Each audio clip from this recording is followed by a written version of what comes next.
CHAPTER 89. Fast Fish and Loose Fish. The allusion to the waif and waif poles in the last chapter but one necessitates some account of the laws and regulations of the whale fishery, of which the waif may be deemed the grand symbol and badge. It frequently happens that when several ships are cruising in company, a whale may be struck by one vessel, then escape and be finally killed and captured by another vessel. And herein are indirectly comprised many minor contingencies, all partaking of this one grand feature. For example, after a weary and perilous chase and capture of a whale, the body may get loose from the ship by reason of a violent storm, and drifting far away to leeward, be retaken by a second whaler, who, in a calm, snugly tows it alongside, without risk of life or line. Thus the most vexatious and violent disputes would often arise between the fishermen, were there not some written or unwritten, universal, undisputed law applicable to all cases. Perhaps the only formal whaling code authorized by legislative enactment was that of Holland. It was decreed by the States General in A.D. 1695. But though no other nation has ever had any written whaling law, yet the American fishermen have been their own legislators and lawyers in this matter. They have provided a system which for terse comprehensiveness surpasses Justinian's Pandects and the by-laws of the Chinese Society for the suppression of meddling with other people's business. Yes, the laws might be engraven on a Queen Anne's farthing, or the barb of a harpoon, and worn round the neck, so small are they. 1. A fast fish belongs to the party fast to it. 2. A loose fish is fair game for anybody who can soonest catch it. But what plays the mischief with this masterly code is the admirable brevity of it, which necessitates a vast volume of commentaries to expound it. First, what is a fast fish? Alive or dead, a fish is technically fast when it is connected with an occupied ship or boat, by any medium at all controllable by the occupant or occupants; a mast, an oar, a 9-inch cable, a telegraph wire, or a strand of cobweb, it is all the same. Likewise, a fish is technically fast when it bears a waif, or any other recognized symbol of possession, so long as the party waifing it plainly evince their ability at any time to take it alongside, as well as their intention to do so. These are scientific commentaries, but the commentaries of the whalemen themselves sometimes consist in hard words and harder knocks, the Coke upon Littleton of the fist. True, among the more upright and honorable whalemen, allowances are always made for particular cases, where it would be an outrageous moral injustice for one party to claim possession of a whale previously chased or killed by another party. But others are by no means so scrupulous. Some 50 years ago there was a curious case of a whale trover litigated in England, wherein the plaintiffs set forth that after a hard chase of a whale in the northern seas, and when indeed they, the plaintiffs, had succeeded in harpooning the fish, they were at last, through peril of their lives, obliged to forsake not only their lines but their boat itself. Ultimately the defendants, the crew of another ship, came up with the whale, struck, killed, seized, and finally appropriated it before the very eyes of the plaintiffs; and when those defendants were remonstrated with, their captain snapped his fingers in the plaintiffs' teeth, and assured them that by way of doxology to the deed he had done, he would now retain their line, harpoons, and boat, which had remained attached to the whale at the time of the seizure. Wherefore the plaintiffs now sued for the recovery of the value of their whale, line, harpoons, and boat. Mr. Erskine was counsel for the defendants, Lord Ellenborough was the judge. In the course of the defence, the witty Erskine went on to illustrate his position by alluding to a recent Crim Con case, wherein a gentleman, after in vain trying to bridle his wife's viciousness, had at last abandoned her upon the seas of life, but in the course of years, repenting of that step, he instituted an action to recover possession of her. Erskine was on the other side, and he then supported it by saying that though the gentleman had originally harpooned the lady, and had once had her fast, and only by reason of the great stress of her plunging viciousness had at last abandoned her, yet abandon her he did, so that she became a loose fish; and therefore when a subsequent gentleman re-harpooned her, the lady then became that subsequent gentleman's property, along with whatever harpoon might have been found sticking in her. Now, in the present case, Erskine contended that the examples of the whale and the lady were reciprocally illustrative of each other. These pleadings and the counter pleadings being duly heard, the very learned judge in set terms decided, to wit, that as for the boat he awarded it to the plaintiffs, because they had merely abandoned it to save their lives; but that with regard to the controverted whale, harpoons, and line, they belonged to the defendants; the whale because it was a loose fish at the time of the final capture, and the harpoons and line because when the fish made off with them, it (the fish) acquired a property in those articles, and hence anybody who afterwards took the fish had a right to them. Now the defendants afterwards took the fish, ergo the aforesaid articles were theirs. A common man, looking at this decision of the very learned judge, might possibly object to it; but ploughed up to the primary rock of the matter, the two great principles laid down in the twin whaling laws previously quoted, and applied and elucidated by Lord Ellenborough in the above cited case, these two laws touching fast fish and loose fish, I say, will on reflection be found the fundamentals of all human jurisprudence; for notwithstanding its complicated tracery of sculpture, the temple of the law, like the temple of the Philistines, has but two props to stand on. Is it not a saying in every one's mouth, possession is half of the law; that is, regardless of how the thing came into possession? But often possession is the whole of the law. What are the sinews and souls of Russian serfs and republican slaves but fast fish, whereof possession is the whole of the law? What to the rapacious landlord is the widow's last mite but a fast fish? What is yonder undetected villain's marble mansion with a door plate for a waif? What is that but a fast fish? What is the ruinous discount which Mordecai the broker gets from poor Woebegone the bankrupt, on a loan to keep Woebegone's family from starvation? What is that ruinous discount but a fast fish? What is the Archbishop of Save-Souls' income of £100,000, seized from the scant bread and cheese of hundreds of thousands of broken‐backed laborers, all sure of heaven without any of Save-Souls' help? What is that globular £100,000 but a fast fish? What are the Duke of Dunder's hereditary towns and hamlets but fast fish? What to that redoubted harpooneer, John Bull, is poor Ireland but a fast fish? What to that apostolic lancer, brother Jonathan, is Texas but a fast fish? And concerning all these, is not possession the whole of the law? But if the doctrine of fast fish be pretty generally applicable, the kindred doctrine of loose fish is still more widely so. That is internationally and universally applicable. What was America in 1492 but a loose fish, in which Columbus struck the Spanish standard by way of waifing it for his royal master and mistress? What was Poland to the Czar? What Greece to the Turk? What India to England? What at last will Mexico be to the United States? All loose fish. What are the rights of man and the liberties of the world but loose fish? What all men's minds and opinions but loose fish? What is the principle of religious belief in them but a loose fish? What to the ostentatious, smuggling verbalists are the thoughts of thinkers but loose fish? What is the great globe itself but a loose fish?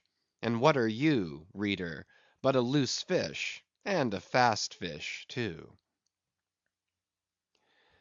CHAPTER 90. Heads or Tails? De baleno vero sufficit, si rex habeat caput, et regina caudam. Bracton, L3, C3. Latin from the books of the laws of England, which, taken along with the context, means that of all whales captured by anybody on the coast of that land, the king as honorary grand harpooneer must have the head, and the queen be respectfully presented with the tail. A division which in the whale is much like having an apple; there is no intermediate remainder.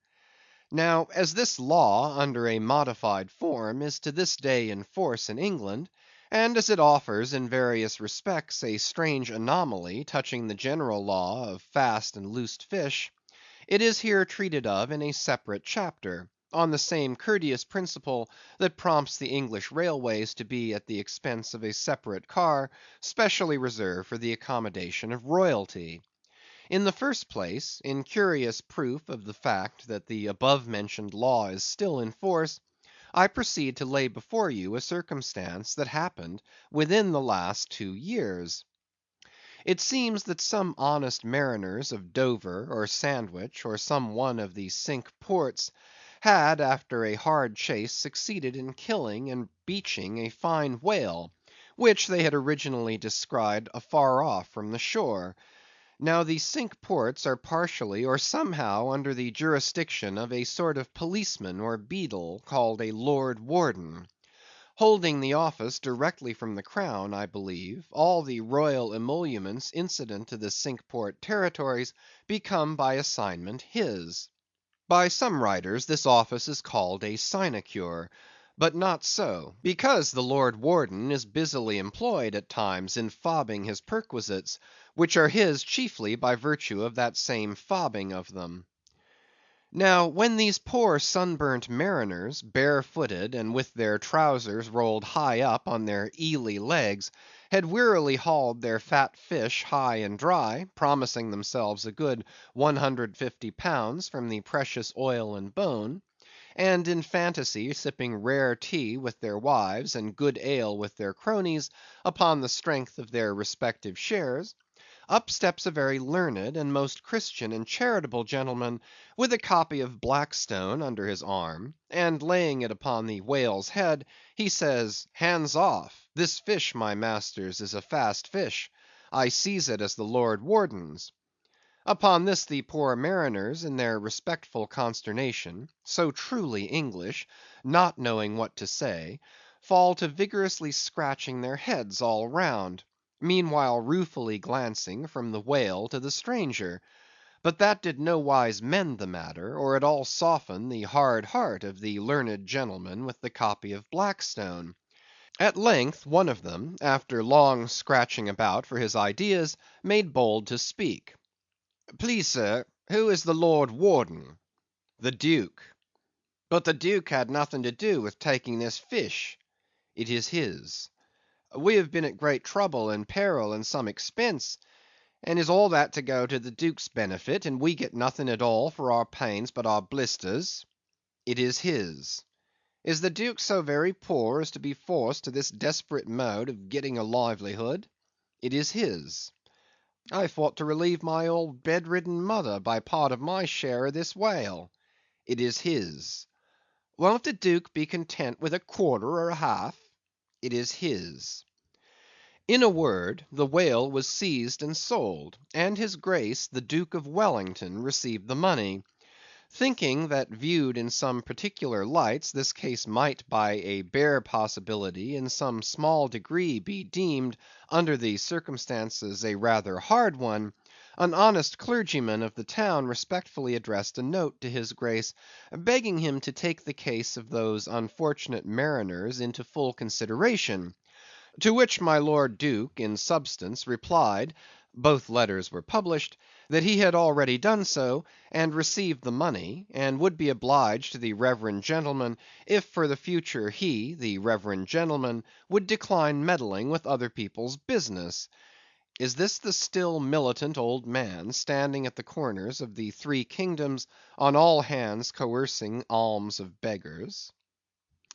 It will readily be seen that in this case the alleged right of the Duke to the whale was a delegated one from the sovereign. We must needs inquire then on what principle the sovereign is originally invested with that right.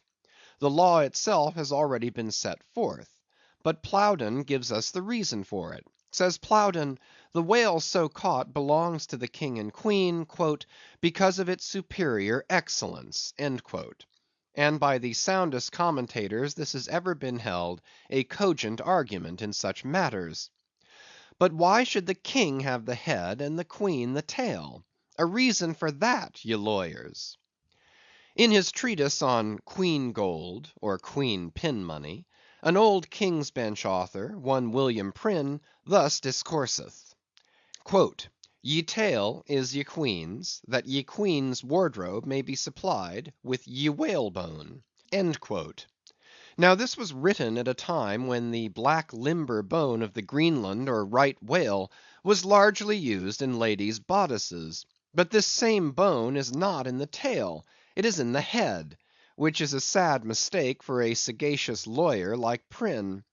But is the queen a mermaid to be presented with a tail? An allegorical meaning may lurk here. There are two royal fish so styled by the English law writers, the whale and the sturgeon, both royal property under certain limitations, and nominally supplying the 10th branch of the crown's ordinary revenue. I know not that any other author has hinted of the matter, but by inference it seems to me that the sturgeon must be divided in the same way as the whale, the king receiving the highly dense and elastic head peculiar to that fish, which symbolically regarded may possibly be humorously grounded upon some presumed congeniality. And thus there seems a reason in all things, even in law. CHAPTER 91. The Pequod Meets the Rose-Bud. "In vain it was to rake for ambergris in the paunch of this Leviathan, insufferable fetter denying not inquiry." Sir T. Brown, V.E. It was a week or two after the last whaling scene recounted, and when we were slowly sailing over a sleepy, vapory, mid‐day sea, that the many noses on the Pequod's deck proved more vigilant discoverers than the three pairs of eyes aloft. A peculiar and not very pleasant smell was smelt in the sea.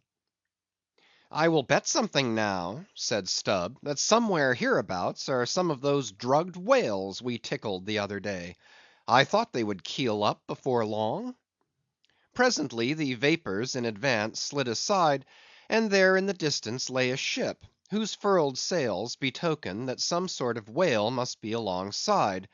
As we glided nearer, the stranger showed French colors from his peak, and by the eddying cloud of vulture sea fowl that circled, and hovered, and swooped around him, it was plain that the whale alongside must be what the fishermen call a blasted whale; that is, a whale that has died unmolested on the sea, and so floated an unappropriated corpse.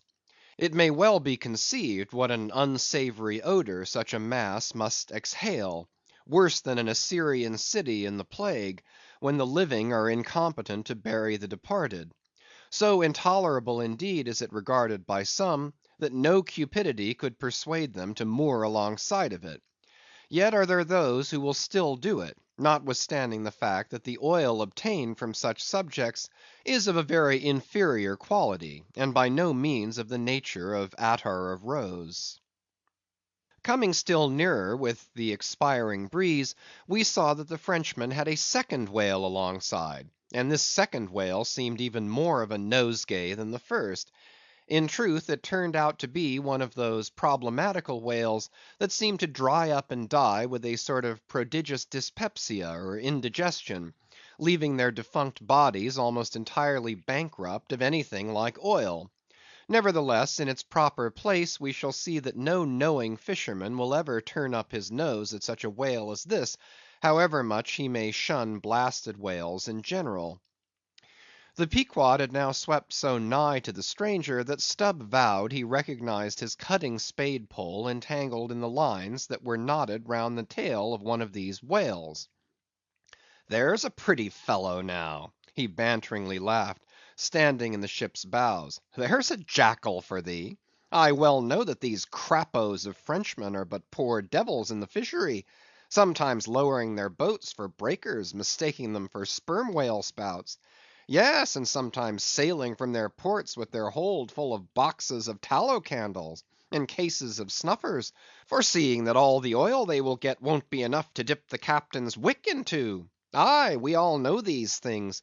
But look ye, here's a crapo that is content with our leavings; the drugged whale there, I mean. Aye, and is content too with scraping the dry bones of that other precious fish he has there.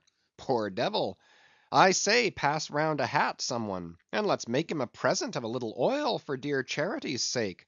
For what oil he will get from that drugged whale there, wouldn't be fit to burn in a jail; no, not in a condemned cell.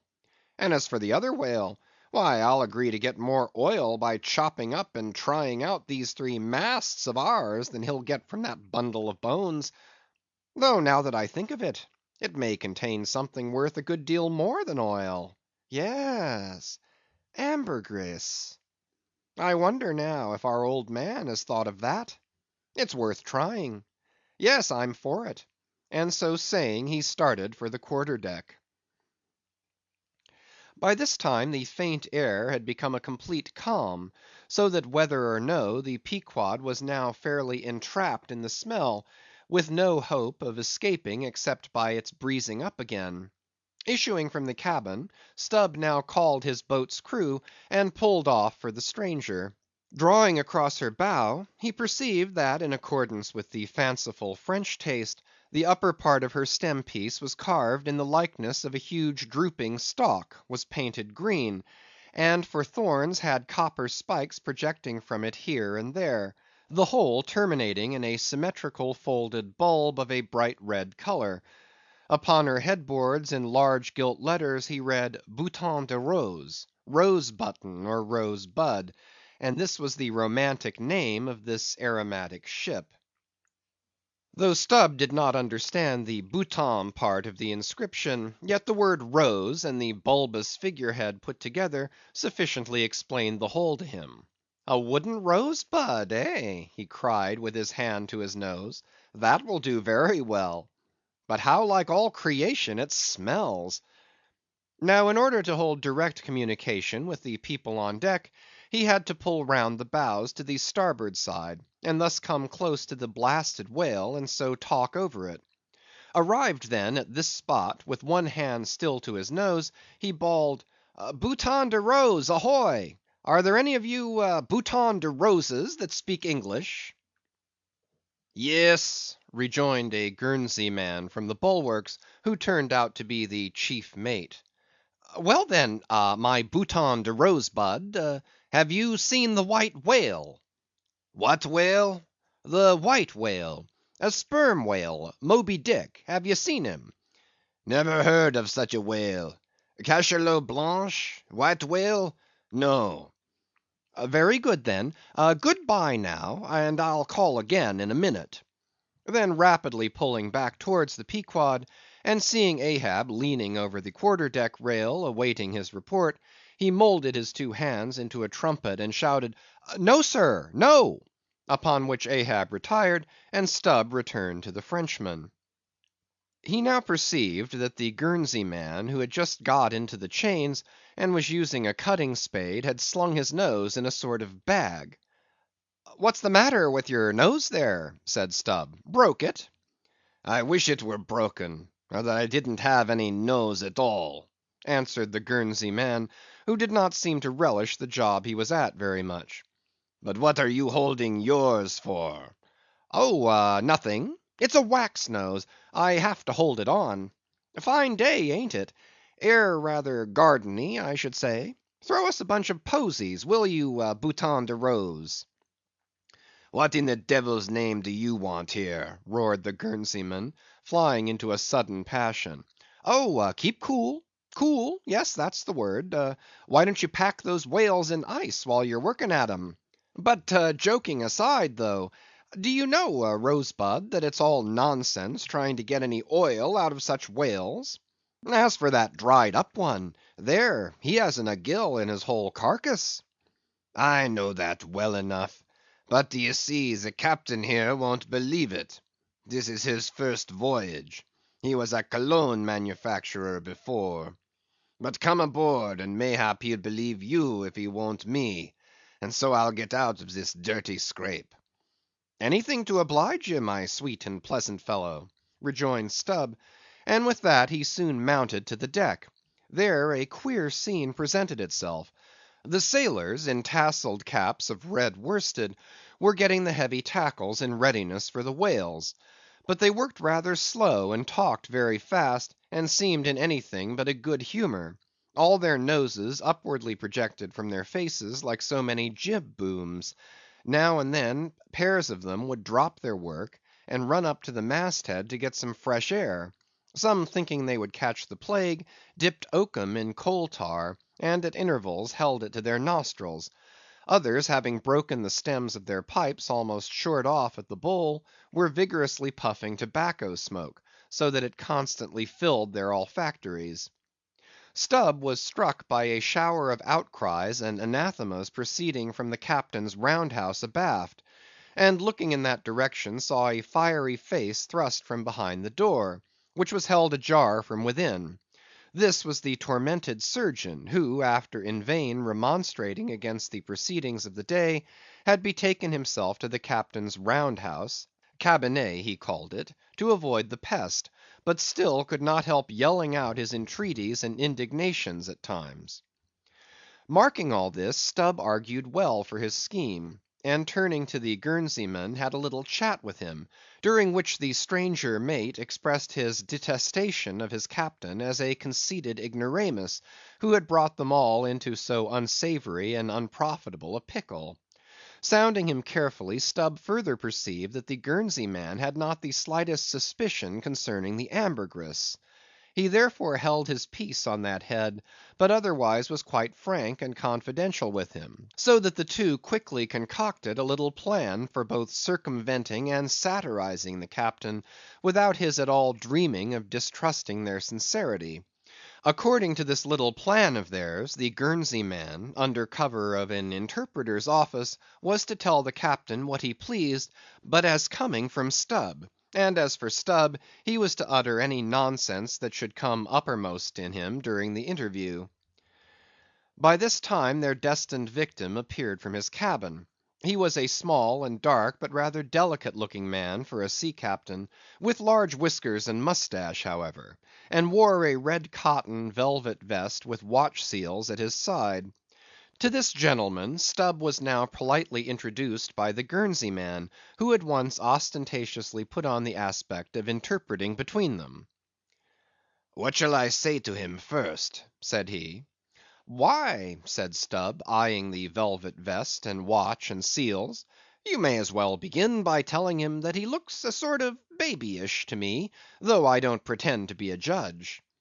"He says, Monsieur," said the Guernseyman in French, turning to his captain, "that only yesterday his ship spoke a vessel whose captain and chief mate, with 6 sailors, had all died of a fever caught from a blasted whale they had brought alongside." Upon this the captain started, and eagerly desired to know more.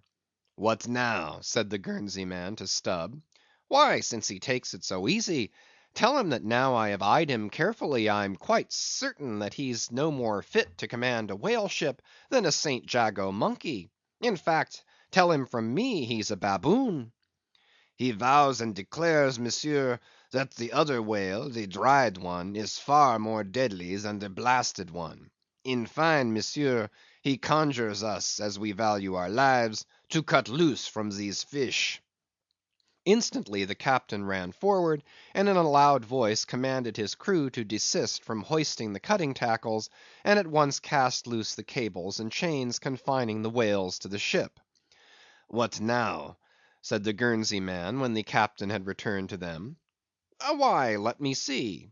Yes, you may as well tell him now that in fact, tell him I've diddled him, and (aside to himself) perhaps somebody else. He says, Monsieur, that he's very happy to have been of any service to us. Hearing this, the captain vowed that they were the grateful parties, meaning himself and mate, and concluded by inviting Stubb down into his cabin to drink a bottle of Bordeaux. He wants you to take a glass of wine with him, said the interpreter. Thank him heartily, but tell him it's against my principles to drink with the man I've diddled. In fact, tell him I must go.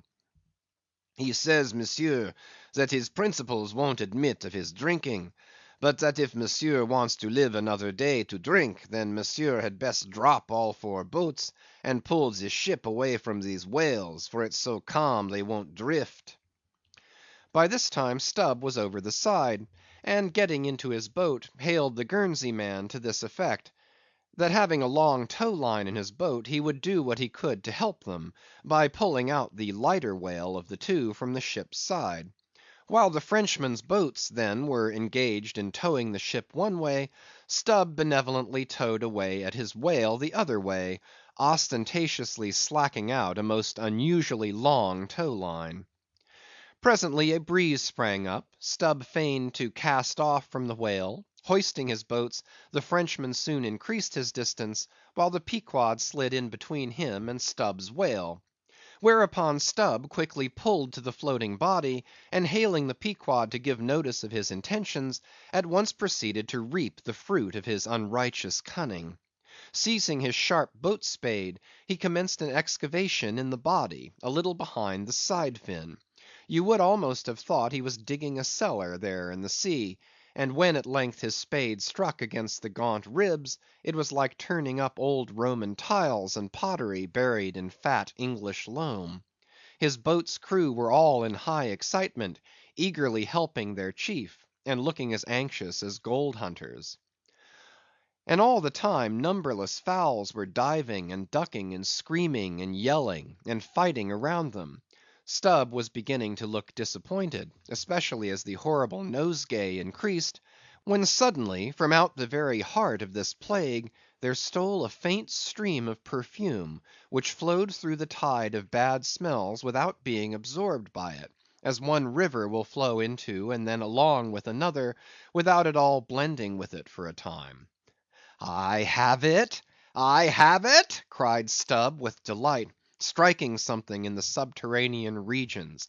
"A purse! A purse!" Dropping his spade, he thrust both hands in, and drew out handfuls of something that looked like ripe Windsor soap, or rich mottled old cheese, very unctuous and savory withal. You might easily dent it with your thumb. It is of a hue between yellow and ash color. And this, good friends, is ambergris, worth a gold guinea an ounce to any druggist. Some 6 handfuls were obtained, but more was unavoidably lost in the sea, and still more perhaps might have been secured were it not for impatient Ahab's loud command to Stubb to desist, and come on board, else the ship would bid them good bye.